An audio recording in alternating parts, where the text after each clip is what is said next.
وأشهد أن محمدا عبده ورسوله. أعوذ بالله من الشيطان الرجيم.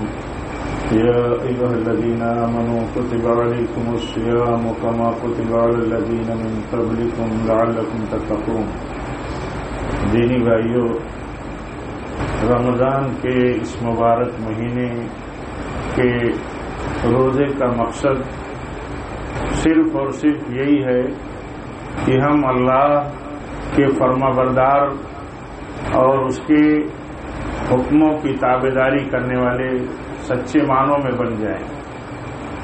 اسی مقصد کے لیے اللہ تعالیٰ نے یہ ایک مہینے کا تربیتی عمل ہمارے لیے فرض کیا ہے. اس عمل میں اللہ تعالیٰ نے ہم سے جو قربانی مانگی ہے، جو فرما برداری مانگی ہے، حلال طیبات کھانے پینے چیزوں کی جو پابندی ہم پر عائد فرمائی ہے، اس کا مقصد صرف یہ ہے کہ ہم زندگی کے تمام مرحلوں میں، تمام ایام، شب و روز اور گھڑیوں میں اللہ کے فرما بردار رہیں. یہی مقصد ہے. آپ سوچئے کہ اللہ تعالیٰ نے اس ایک مبارک اور پورے مہینے کی یہ پابندی جو ہم پر لگائی ہے، کیا ہے اس کے علاوہ مقصد؟ اس کے علاوہ کوئی مقصد نہیں، جس کو اس نے بیان بھی فرمایا لعلکم تتقون، تاکہ تم تقوی والے رہو. تقوی والے یعنی فرما بردار ہی رہو. جب فرما برداری کر سکتے ہو اللہ کی رمضان میں، حلال چیزوں سے بچ کر کے اس کے حکم کی فرما برداری کی جا سکتی ہے، تو اللہ کی فرما برداری حرام اور ناجائز چیزوں میں کیوں نہیں کی جا سکتی؟ اللہ تعالیٰ چاہتا ہے کہ میرے بندے میرے احکام کی پابندی کریں، جن چیزوں سے میں نے روکا ہے اس سے باز رہیں. اس کے لیے ٹریننگ کا پورا عمل اس نے رکھا اور اس کا اجر بھی بہت بڑا رکھا. اس ٹریننگ کے عمل کا اجر بھی بہت بڑا رکھا. حدیث میں آتا ہے جس شخص کو یہ مہینہ مل جائے اور وہ اپنی بخشش اس مہینے میں اللہ کی عبادت کر کے، اس کی فرما برداری کر کے نہ حاصل کر لے، اللہ کے نبی صلی اللہ علیہ وسلم فرماتے ہیں کہ پھر وہ شخص محروم ہے، وہ اللہ تعالیٰ کی لعنت کا مستحق ہے. یہ اس لیے کہ اللہ تعالیٰ بخش دینا چاہتا ہے، بخشش کے دروازے کھلے ہیں، اور بندہ اگر اس مناسبت پر اللہ کی بخشش آگے بڑھ کر کے اس کی فرما برداری کر کے حاصل نہ کر لے تو اسے محروم کہا گیا. اسے کہا گیا کہ وہ اللہ تعالیٰ کی رحمت سے دور ہو گیا. تو یہی مقصد ہے. یہ مقصد اللہ تعالیٰ زندگی کے تمام مرحلوں میں، تمام ایام، تمام گھڑیوں میں چاہتا ہے ہم سے، اور ہمیں یہی سبق دینا چاہتا ہے. دیکھیے کتنے اچھے ماحول میں ہم کشا شوق سے، محبت سے رمضان کے روزے اتنی شدت کے ایام میں بھی رکھتے ہیں، اور اللہ تعالیٰ کی رضا جوئی کرتے ہیں.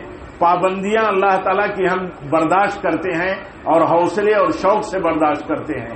اللہ تعالیٰ یہی چاہتا ہے کہ جہاں جہاں اللہ کی پابندیاں ہیں وہاں تم برداشت کرنے والے بن جاؤ. تمہارے اندر صلاحیت ہو، تمہاری سوچ مضبوط ہو جائے کہ اللہ کا حکم ہے تو ہمیں پابندی کرنی ہے. اسی لیے کہا جاتا ہے کہ ایک روزے دار جو ہے اور ایک رات کا قیام کرنے والا جو ہوتا ہے، اس کا کنسیپٹ بہت صاف ہوتا ہے. اس کا کنسیپٹ ہوتا ہے اللہ تعالیٰ کی مغفرت حاصل کرنا، اللہ تعالیٰ کی فرما برداری کر کے فرما بردار بندہ ثابت کرنا. اگر اس کنسیپٹ سے بندہ کام کرتا ہے تو اللہ تعالیٰ کے ہاں بخشش ہے اس کی. من صام رمضان ایمانا و احتسابا غفر له ما تقدم من ذنبه.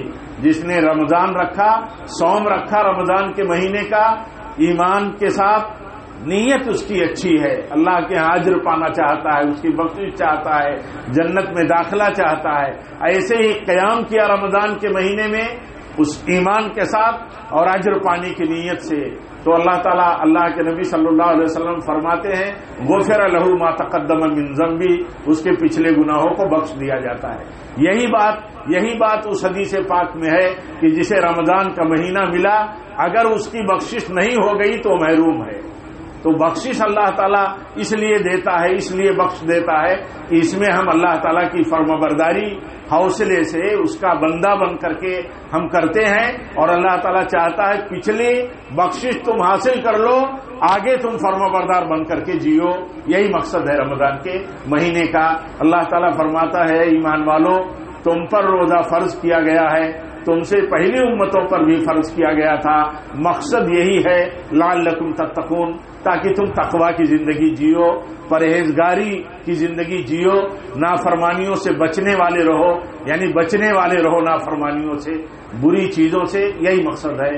اس مقصد کو اللہ تعالی ہم سب کو مضبوطی کے ساتھ سمجھنے کی اور اس مقصد کو اللہ تعالی ہم سب کو حاصل کرنے کی توفیق عطا فرمائے.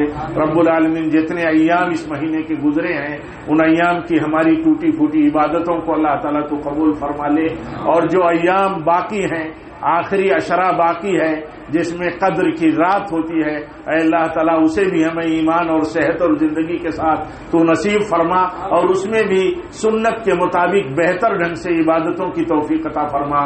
وآخر دعوانا الحمدللہ رب العالمین، والسلام علیکم ورحمۃ اللہ وبرکاتہ.